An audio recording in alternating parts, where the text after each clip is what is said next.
Jesus. Dear brothers in Christ Jesus, dear fathers, I would like to make a very short reflection on Christmas. We have finished the first phase of Advent, the preparatory phase, and we have entered into the second phase of Advent, anticipatory phase, and sooner we are going to celebrate the great feast, the Nativity of our Lord Jesus Christ.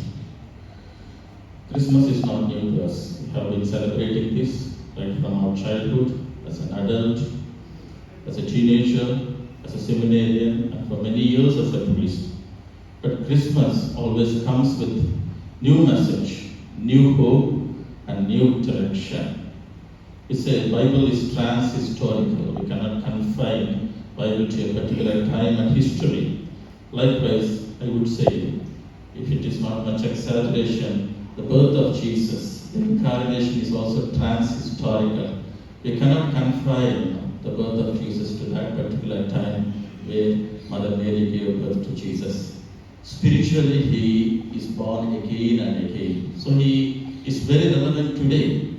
Every year, the time we celebrate Christmas, the Christmas message is very much new to us.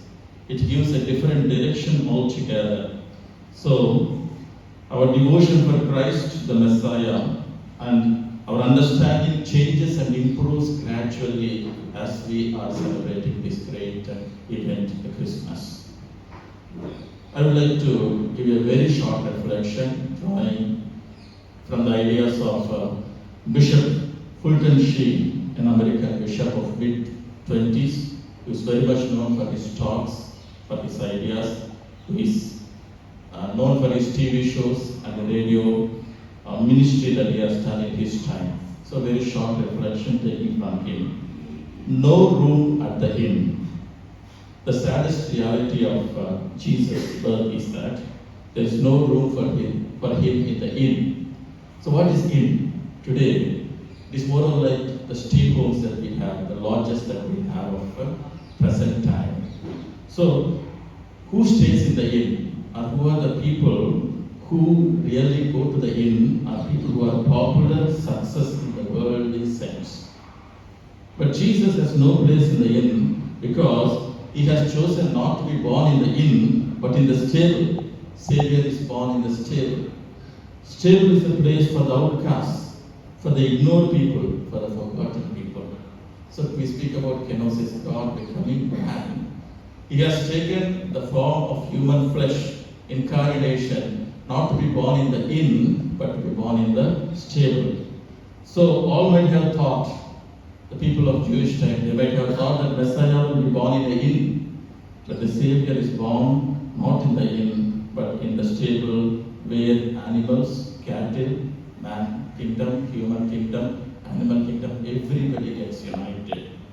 So the very real meaning of Christmas is that it brings unity, it brings communion, it brings everybody together, the unforgotten, the ignored, the left out, the outcasts, and it brings the down the heavenly kingdom to the normal common person. So we are searching for Jesus in the inn today. And again we need to change the direction and go to the stable again. So in a simple word, what is incarnation? It is clothed in the flesh. So incarno is flesh, so God becoming human flesh. The word became flesh.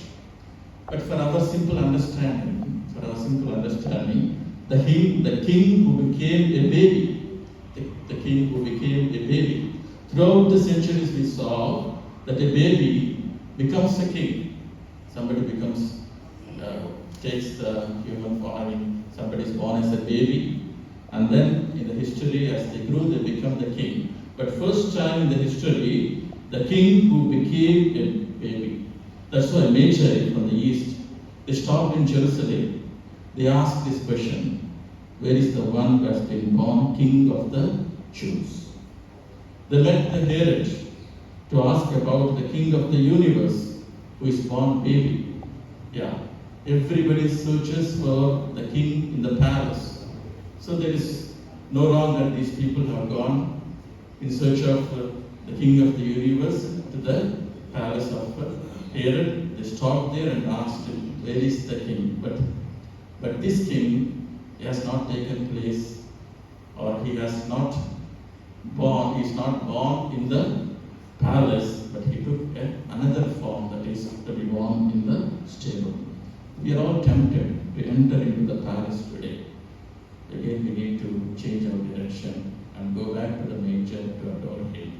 I would like to just end with this short reflection, though it is, but this story, which I read long back, but often it comes to my mind.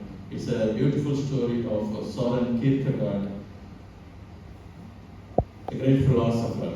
Now he wrote this simple story with a profound meaning in it. There was a king who lived in his palace. Once he wants to visit his people. He left his palace. He just, along with his companion soldiers, he started to take a ride. And as he was going and visiting people, he saw a young, beautiful lady. He was so much attracted to her. He wanted to marry her. So he stopped there and called his people and told, bring her to the palace. I want to marry her. If king wants, he can do anything.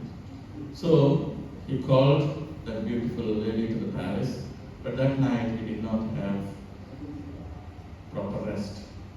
He was just reflecting. He was just thinking. I called this same beautiful lady to marry her. She loves me, certainly. She came to marry me, certainly, but she loves me just like a king. She doesn't love me as I am. She will be loving my kingship, she will be loving my riches, she will be loving the comforts, the quasi life of this palace, she will be loving everything, but not me as I am. If I have to really get back that love, I should leave my kingship. I should go down like one among that person and let me see if she can really love me. So the king left the palace. Now he went to that girl and again proposed her, saying, I want to marry you, but now I'm no more a king. I'm just like one of you. The story is not ended. The writer, the author, Kierkegaard, does not end the story. He just leaves it abruptly. We need to end the story. We need to rewrite the story. And I need not continue my reflection. It's self-explanatory. Who is that king who left to the palace? Who came down and asked him, I love you, you will love me back. I have a place for you. Do you really have a place for me in your hearts? Shall we make our hearts a stable, a manger of Bethlehem?